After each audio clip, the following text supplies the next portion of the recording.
Hello guys. Okay, para to sa mga Aries. Aries, this is for you.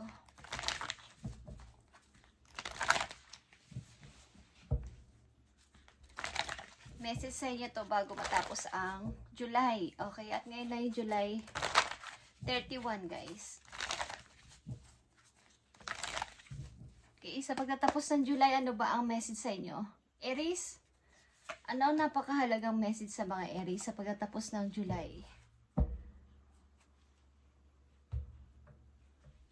Para sa mga Aries. Napakagandang message ito guys para sa inyo. At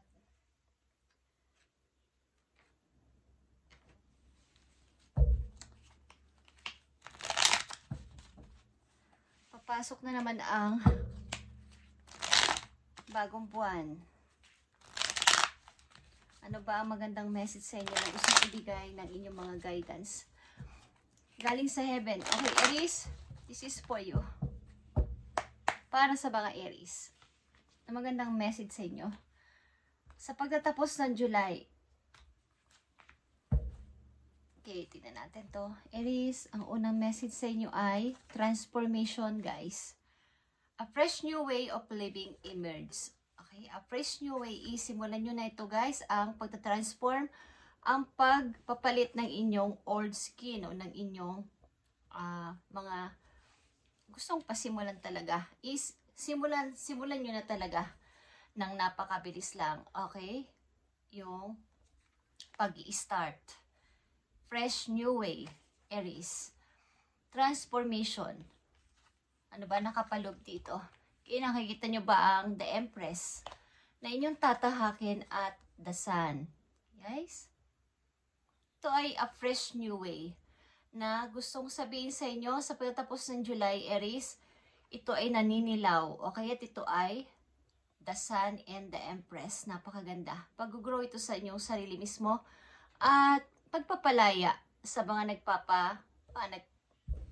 nagpipigil sa inyo, nag-o-hold sa inyo pabalik. Okay, ito ay kaligayahan, happiness ninyo to, Aries.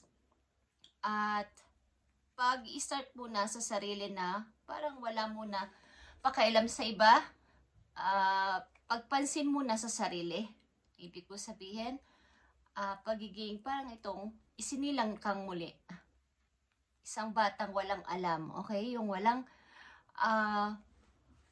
nakikita nyo rito. Bagong pakpak, bagong Aries.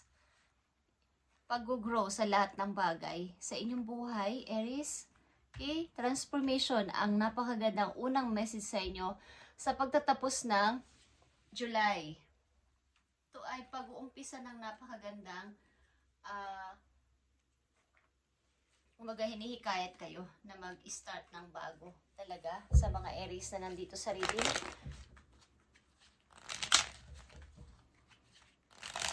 Pagpapalaya muna sa mga taong o kaya pagre-release sa mga taong hindi nararapat sa inyong buhay. Okay, tingnan natin to. Transformation sa mga Aries.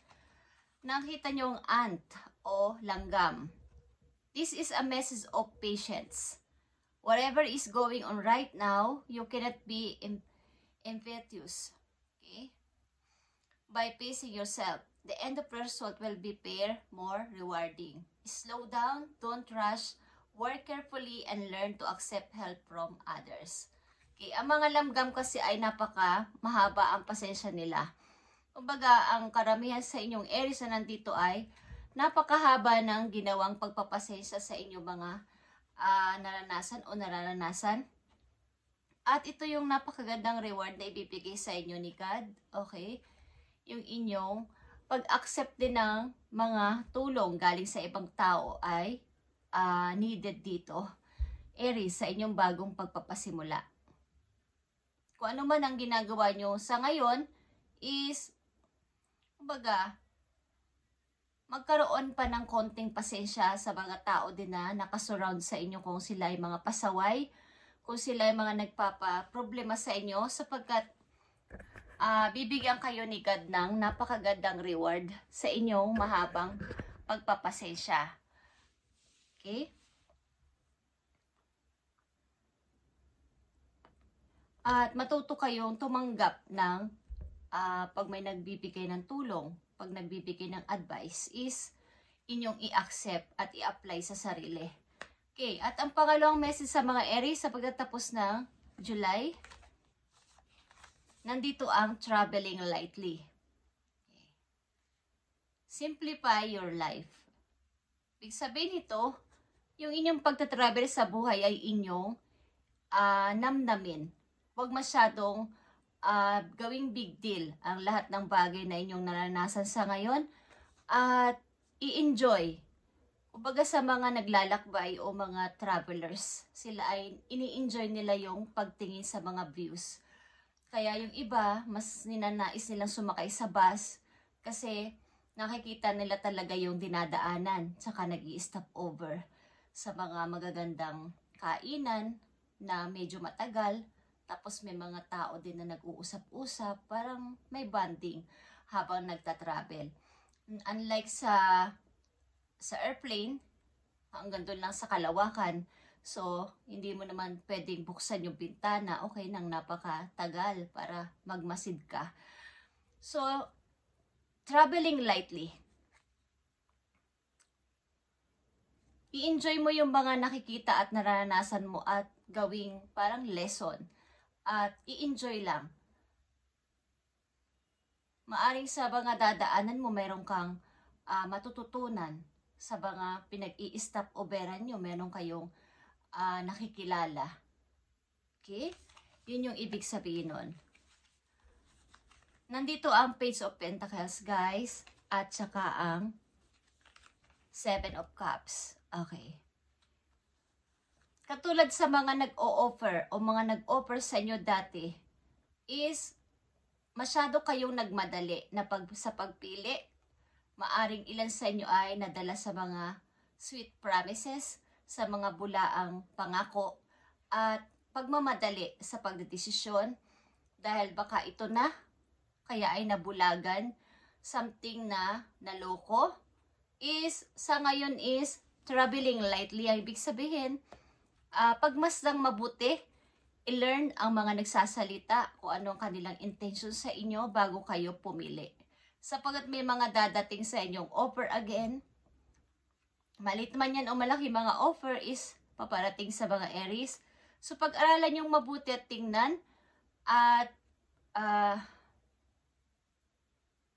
kumbaga ay ang kanilang pagsasalita, ang kanilang mga intention, layunin nila sa inyo, tao man to isang trabaho is tingnan yung mabuti bago ito pagdesisyonan. Kaya andito ang traveling lightly. Okay? Pag-aralang mabuti, i-enjoy ang mga nangyayari muna sa buhay at huwag madaliin. Okay? Yan ang mga message sa inyo sa pagtatapos ng July, Aries. May mga paparating na namang offer sa inyo, guys. So, ito'y inyong pakaingatan sa pagdedesisyon at pagpili na naman. Baka kayo ay magkamali na naman sa pagdadalos-dalos. Okay, sapagkat kayo ay nakaharap ngayon sa bagong ikaw.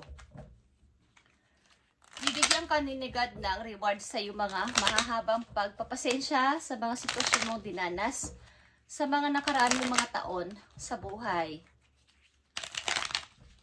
Tingnan natin ang message dito sa Traveling Lightly, Aries. Traveling lightly sa mga Aries. Okay, Aries, butterfly is here. Ito din ay nangangahulugan ng transformation o pagpapalit ng kanyang pakpak. Okay? At ang butterfly din ay mahaba ang pasensya, like ng katulad din ng ant, ang meaning nun. Okay na, napakahaba ng kanyang pasensya bago siya lumitaw at makita ang kanyang napakagandang pakpak at bagong siya. Grabe yung pinagtitiisan ng butterfly bago sila magkaroon ng maging totoong butterfly. Sobra yung kanilang pagtitiis. Okay, bago sila magkaroon ng pakpak, bago sila makalipad. At napakaganda naman ang resulta after nun ng kanilang pagtitiis. Okay, Aries.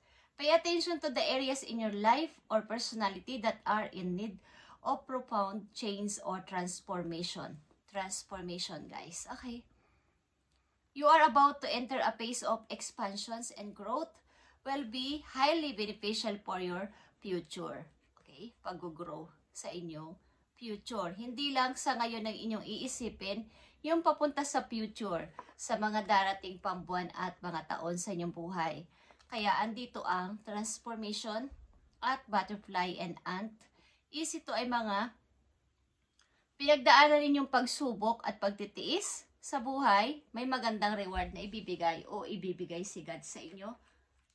Okay? Kayo ay nahaharap na sa parang sinasabi sa inyo ng kapalaran na ikaw ito, Aries, dapat mo tong malaman na ikaw ay may dapat pang gawin sa buhay. Okay. Hindi ka lang dapat andyan at nagtitiis.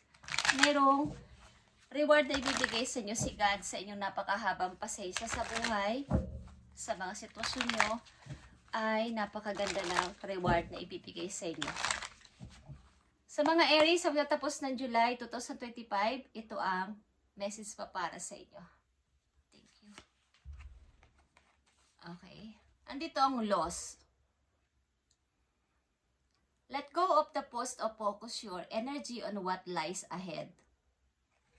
Ilan sa inyo ay may mga literal na pumanaw na mahal sa buhay? Guys, kayo ay nawalan, kayo ay iniwan. Okay? Literal na may pumanaw. A major phase in your life is ending. Embrace now. Okay? Kung ito man ay literal na may pumanaw sa inyong tao is, baga ito ay nandun na, hanggang doon na lang yun. At ito ay major na parang napakasakit na nangyari sa inyong buhay, but ito ay dapat na ninyong malaman na i-embrace nyo na ang present moment nyo. Mag-let go na kayo sa nakaraan. Kung siya man ay mahal na mahal yung tao na pumanaw sa inyong buhay, napakasakit man to, alam ko, but kailangan na itong i-release at magpatuloy sa buhay. The grief of loss is still standing in the way of your progress.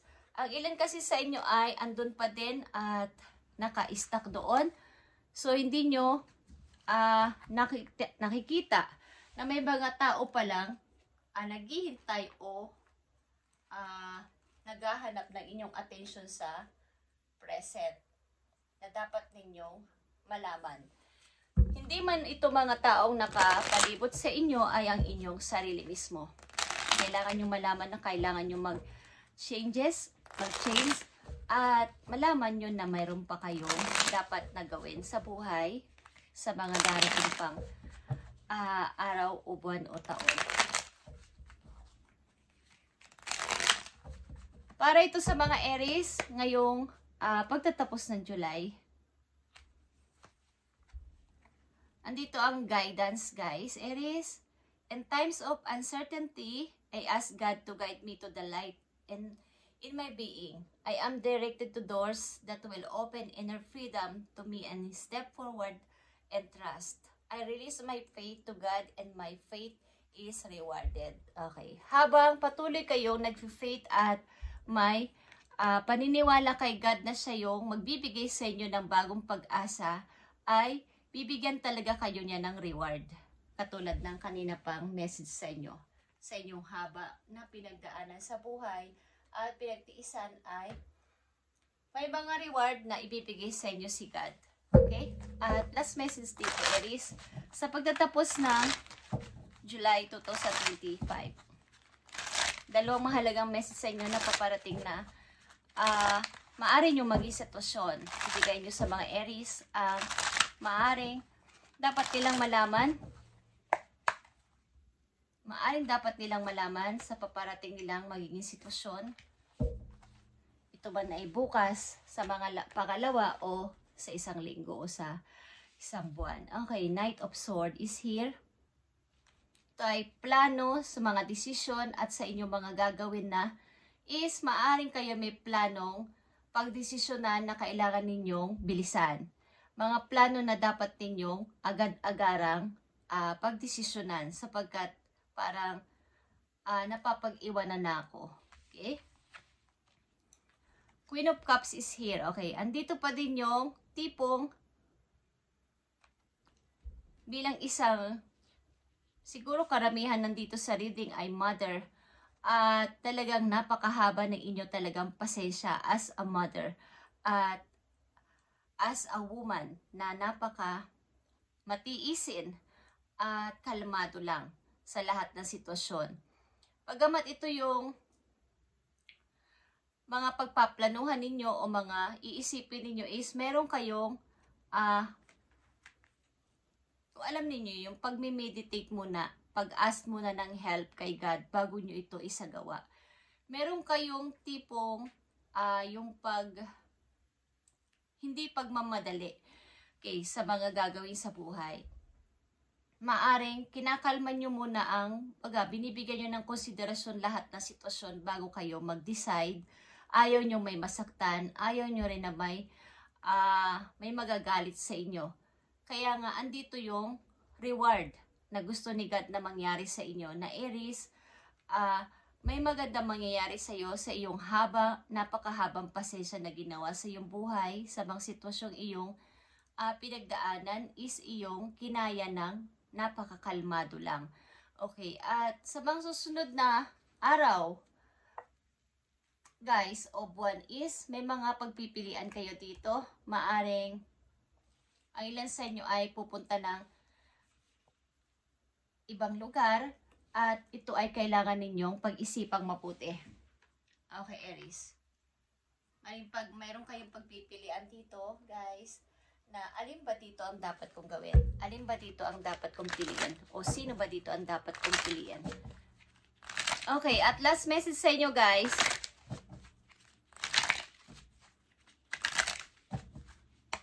Para sa mga Aries, sa pagtatapos sa July 2025, release assessment about money.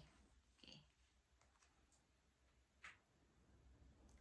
Yes, the money system of the world can seem upsetting, but holding resentment